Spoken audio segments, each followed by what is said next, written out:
Опоздун.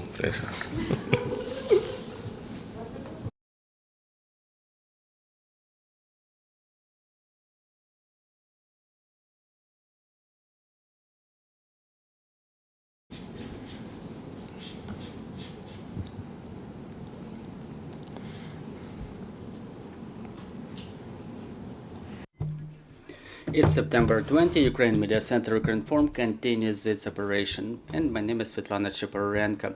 Now we will be talking about the import of Ukrainian grains and the problems, discussions, and the situations around this issue. Our guest today is Denis Marchuk, Deputy Chairman of the Ukrainian Agrarian Council. Good afternoon, Mr. Denis. Good afternoon. So, Mr. Denis, the ban of import of Ukrainian grain by 3 countries, Poland, Slovakia and Hungary, what are the risks for us?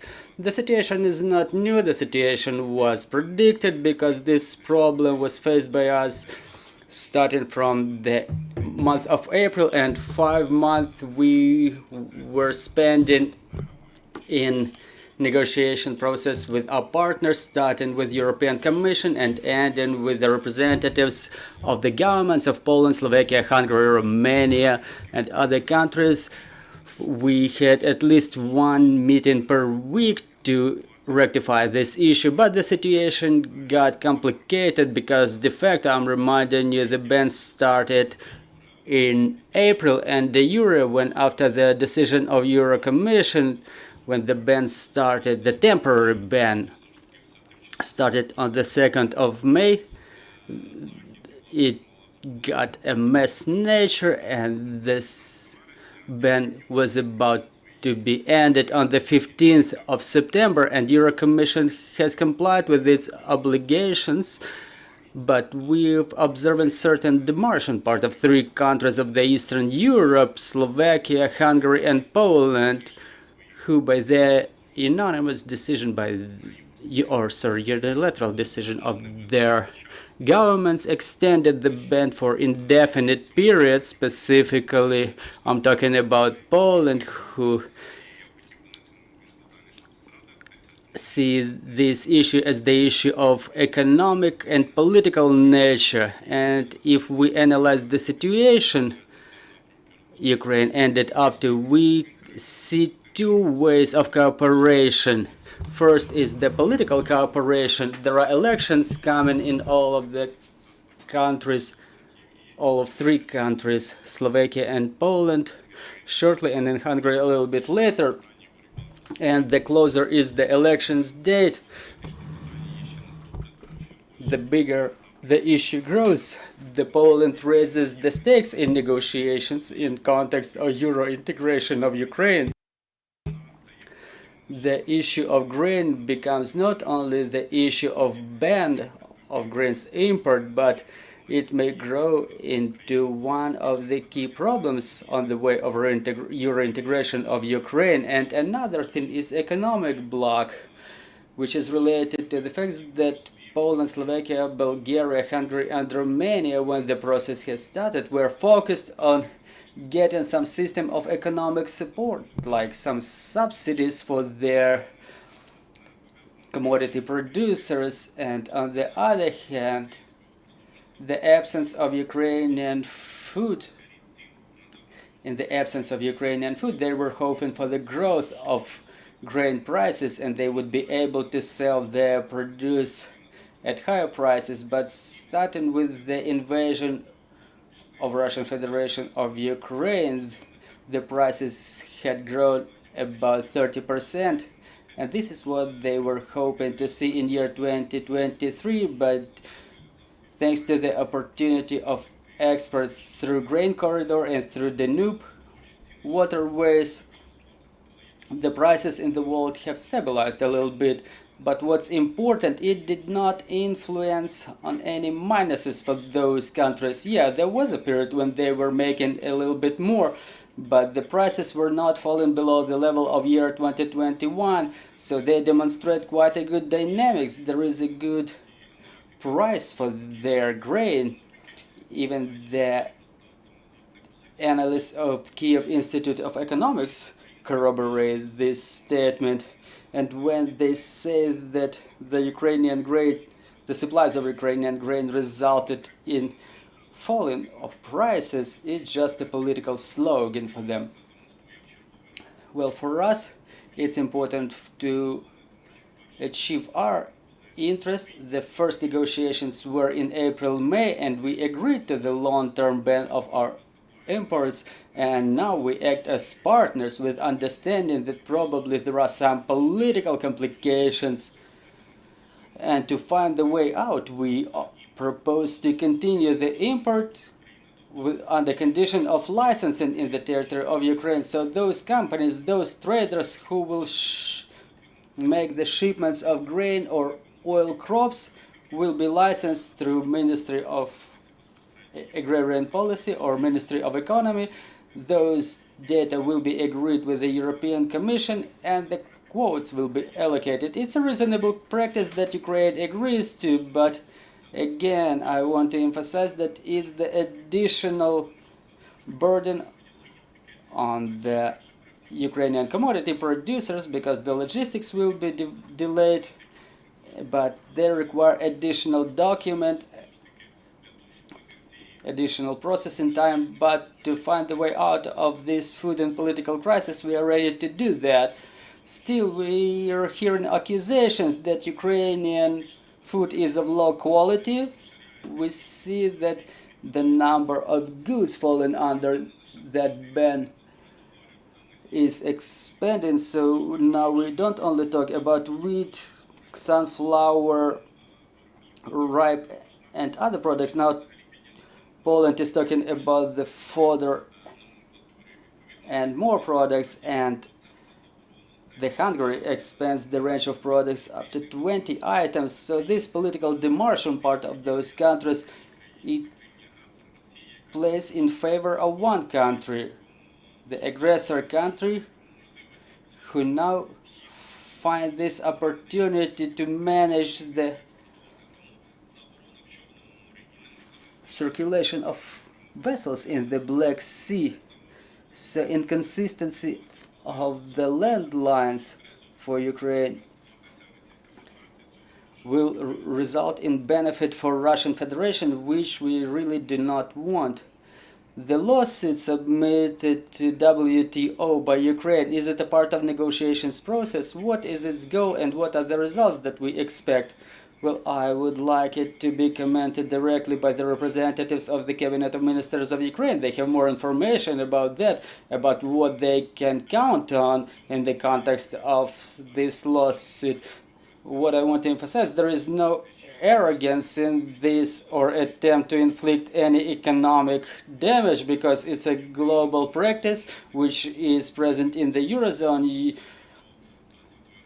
There were lawsuits submitted against Ukraine and by Ukraine through WTO, but this process, it contemplates certain negotiations. The first stage is the expert group, when the representatives of the country who submits the lawsuit and those who act as defendant, they enter into dialogue between themselves, and WTO acts as an arbiter there. So there is certain arbitrage that is about to take place. So it's just a step in the negotiation process, that was going on for 5 months this year.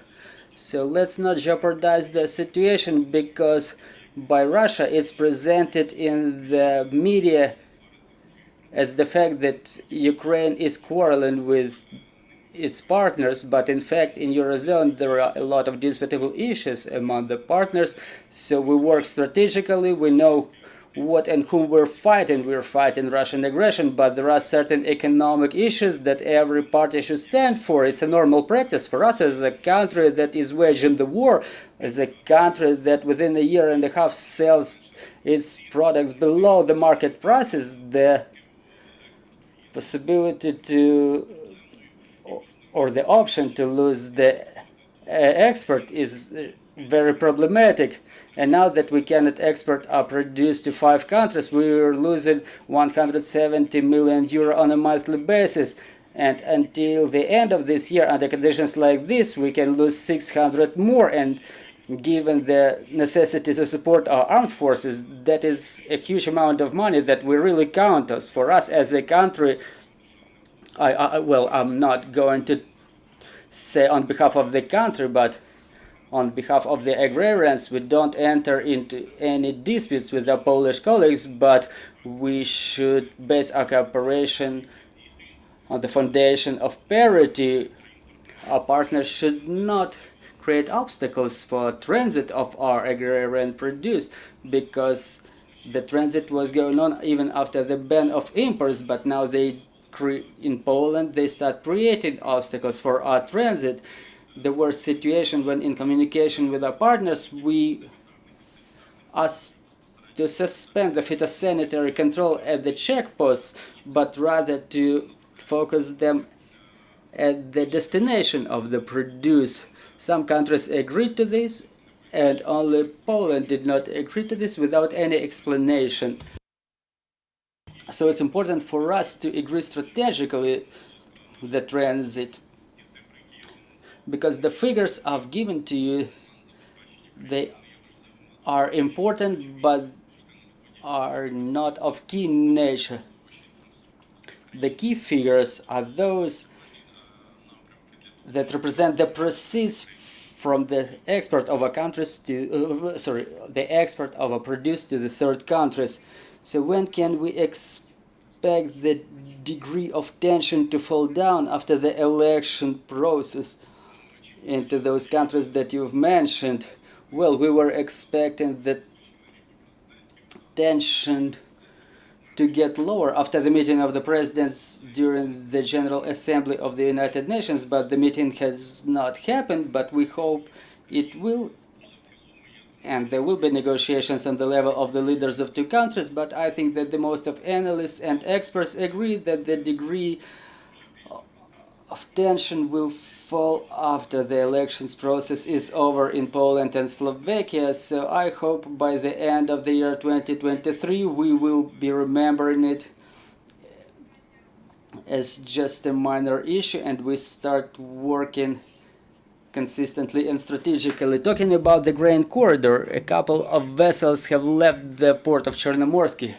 Is it safe to say about the resumption of normal operation? Well, as agrarians, we would like to think it's so. For us, it's the opportunity to get the price which is closer to the market price. The cheaper the proposition for logistics, the better the price, or the better are the profits of the agrarian producers. So those 5 vessels that left with the grains, and another vessels that left with the oil grains, is a positive signal for our partners, because the armed forces of Ukraine made a super effort along with other security and defense forces, and we demonstrate to the world that we comply with our obligations even during such difficult periods when the port infrastructure of the south of Ukraine is incessantly bombarded.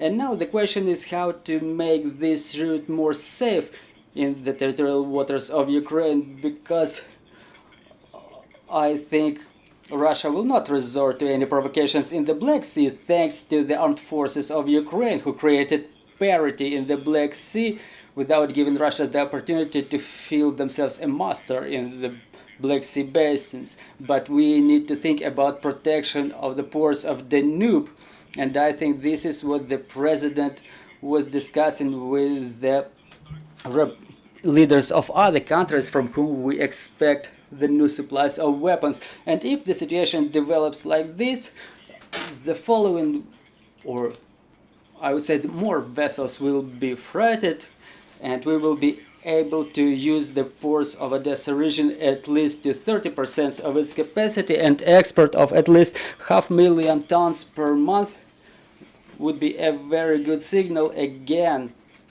So if we export about 5 million tons in total through waterways and landways, it would be a very good result. The grain deal, are there any options to reanimate it in any format? Well, just something that we've mentioned right now, the humanitarian way that Ukraine uses quite intensely. Russia, given the jeopardization of this crisis between Ukraine and our European partners, will take the most efforts possible to jeopardize the situation. They understand the bigger the crisis, the higher, the bigger the crisis, the higher the prices. And the previous marketing year, they exported about 45 million tons, and in this season, they are about to achieve the same amounts. And under imposition of more and more sanctions on Russia, the food exports becomes a very important article for them. So it's in the best of our interest to work jointly and not to let the enemy get any benefits from export of food. Thank you. Let's give the floor to our colleagues. Good afternoon. Anastasia Kravchenko, Agrarian Forum. I'm about to have a couple of questions. First is about the statement by the Prime Minister Denis Shmyhal, who said that if Poland, Slovakia and Hungary don't agree to lift embargo or will not agree to the licensing of export proposed by Ukraine, Ukraine is about to impose the mirror sanctions. Do you think it will jeopardize the situation and we won't be able to find compromise, or is it of benefit to Ukraine? Well, once again, all the analysis of this situation is within the competence of the Cabinet of Ministers of Ukraine, but if we check the articles that embargo is to be imposed upon are not the critical articles for Ukraine or Poland specifically during this period, because Poland provided the supply of the borscht set, which is reflected in that group of products, plus the apples.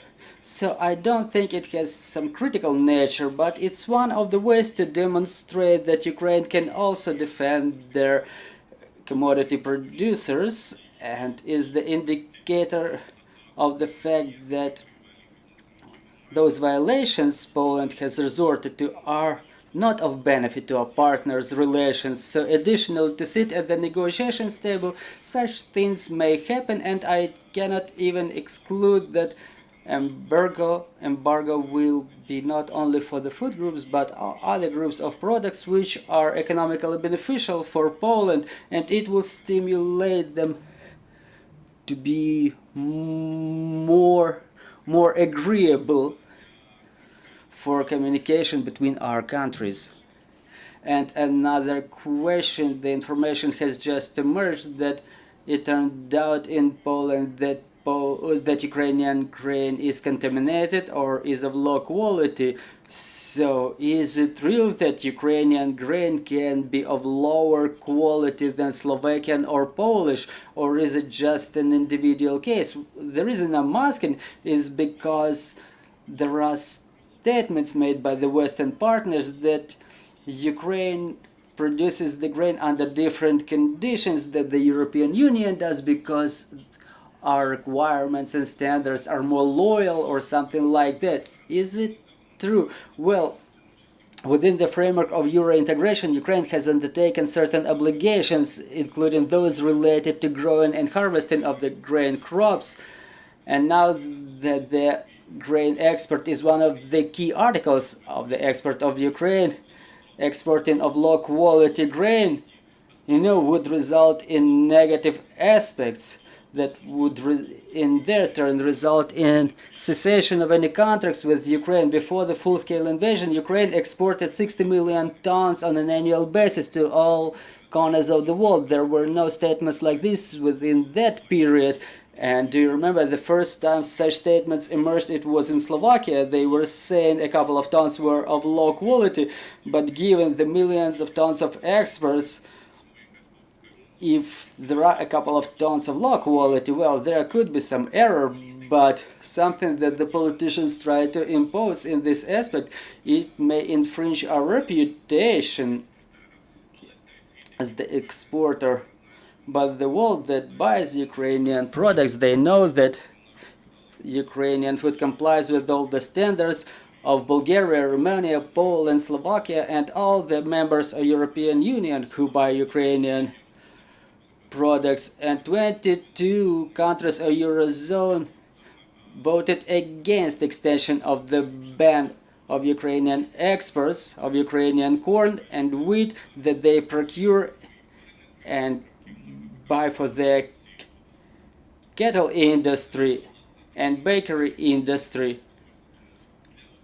So for one part of Europe it's okay, and for some countries who enter some political debates, they find some nuances with Ukrainian grain. Thank you very much, Mr. Denis, for your comprehensive answers. I'm reminding you, joining us was Denis Marchuk, Deputy Chairman of the Ukrainian Agrarian Council, and we were talking about the ban of Ukrainian grain. Ukraine Media Center Current Form will continue its operation tomorrow. We're working on the schedule for tomorrow, so stay tuned, follow our announcements.